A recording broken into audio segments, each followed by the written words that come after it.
বড্ড জ্বালা করে। আমি পানি খাবো না মা, পানি খেলে পেট ভরে না।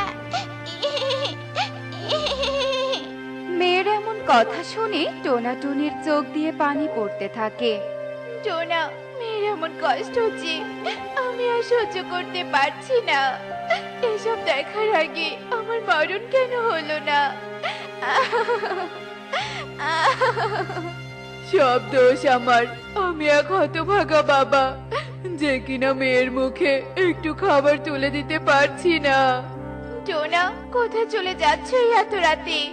মেয়ের এমন কষ্ট সহ্য করতে পারছি না, তাই খাবার খুঁজতে চাই। তোমাদের জন্য খাবার আনতে পারলেই ঘরে ফিরবো, নয়তো ঘরে ফিরবো না। এই বলে টোনা চলে যায়। টোনের রাতের অন্ধকারে উঠতে থাকে। এত রাতে আমি খাবার কোথায় পাই? হ্যাঁ, আমি ওই